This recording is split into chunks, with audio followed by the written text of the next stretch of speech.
नमस्कार मित्रांनो, मागच्या लेक्चरमध्ये आपण इनकम्प्लीट डॉमिनन्स हा टॉपिक स्टडी केला होता.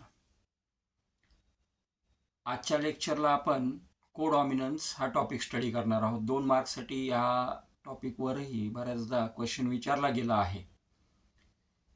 इनकम्प्लीट डॉमिनन्समध्ये आपण स्टडी केलं होतं की both the genes of the allelomorphic pair express themselves partially.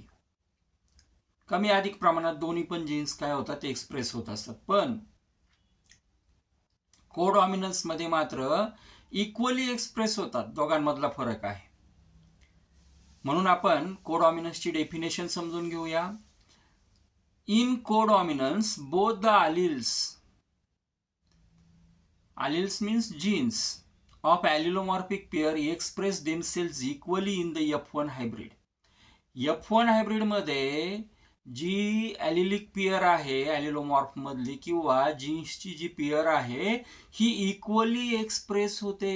In codominance both the alleles or genes of the allelomorphic pair express themselves equally in the F1 hybrid. Example वरून समजेल आपल्याला. Coat colour in cattle. Cattle म्हणजे त्या ठिकाणी जे गुरढोरं असतात ज्याच्यामध्ये आपण गाईचं एक्झाम्पल घेतो. गाईचं एक्झाम्पल घेतो. मग कोट कलर इन कॅटल. मग कॅटलमध्ये जर आपण बघितलं तर 2 प्रकारचे जे कलर आहे ते कलर आपल्याला डॉमिनंटच बघायला मिळतात. रेड कलरच्या कॅटल आणि व्हाईट कलरच्या कॅटल. रेड कलरच्या कॅटल आणि व्हाईट कलरच्या कॅटल की ज्याचा पूर्ण त्वचा ही व्हाईट कलरची असते आणि ज्यांची पूर्ण त्वचा ही रेड कलरची असते. असे 2 प्रकारचे व्हेरिएशन कलरमध्ये आपल्याला बघायला मिळतात. 2 व्हरायटी बघायला मिळतात थोडक्यात. मग ह्या झाल्या होमोझायगस. मग ह्या ज्या प्युअर लाईनच्या कॅटल झाल्या यांना आपण पॅरेंटल जनरेशनमध्ये यूज करणार आहोत. ही प्युअर लाईन झाली, निसर्गात आढळणारी प्युअर लाईन झाली. मग प्युअर लाईनमध्ये आपण एक्झाम्पल घेताना बघितलं की पॅरेंटल जनरेशनमध्ये आपण रेड कलरची कॅटल आणि व्हाईट कलरची कॅटल यांच्यामध्ये क्रॉसिंग केलं, यांच्यामध्ये हायब्रिडायझेशन केलं, त्याचा जिनोटाईप घेतला. पॅरेंटल जनरेशनमध्ये रेड कलरची कॅटल आहे, तिचा जिनोटाईप असणार आहे कॅपिटल आर ने आपण तो डिनोट करतो. इथे कॅपिटल डब्ल्यू, कारण हा सुद्धा कसा आहे डॉमिनंट कॅरेक्टर आहे. कारण निसर्गतः दोन्ही कलरच्या कॅटल ह्या भरपूर प्रमाणात आढळतात. असं काही नाही की एक कमी आणि एक जास्त, एकाचं प्रपोर्शन जास्त नाही एकाचं प्रपोर्शन कमी असं नाही. दोन्ही पण प्रकारच्या दोन्ही कलरच्या कॅटल ह्या भरपूर प्रमाणात आढळतात. म्हणजे दोन्ही पण कलर हे डॉमिनंट कलर आहे, स्किन कलर. मग त्याच्यामध्ये गॅमेट्स निघाले कॅपिटल आर, दुसऱ्यामध्ये गॅमेट निघाला capital W.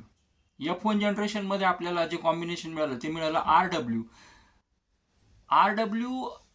It is non as Rowan colour.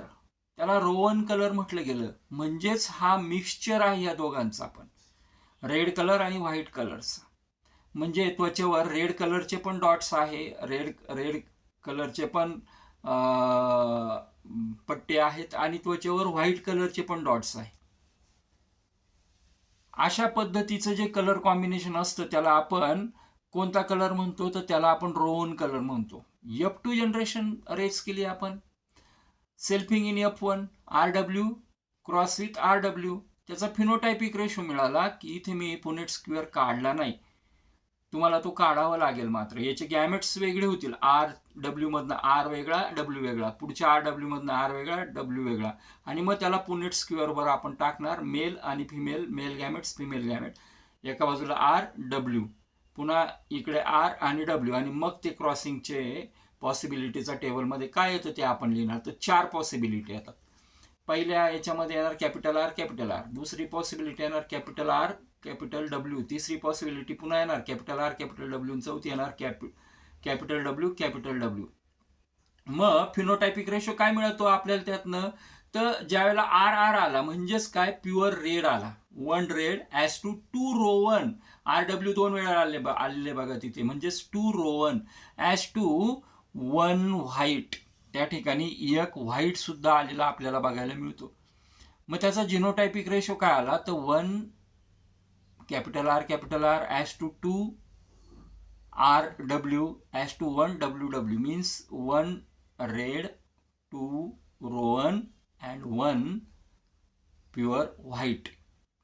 म्हणजे अशा प्रकारे कोडॉमिनन्स या ठिकाणी कोडॉमिनन्समध्ये दोनही जीन्स जे असतात ते F1 हायब्रिडमध्ये इक्वली एक्सप्रेस होतात. Thanks to all of you. Thank you for watching this video. पुढच्या लेक्चरमध्ये आपण मल्टिपल आलील्स हा टॉपिक स्टडी करूया. थँक्यू.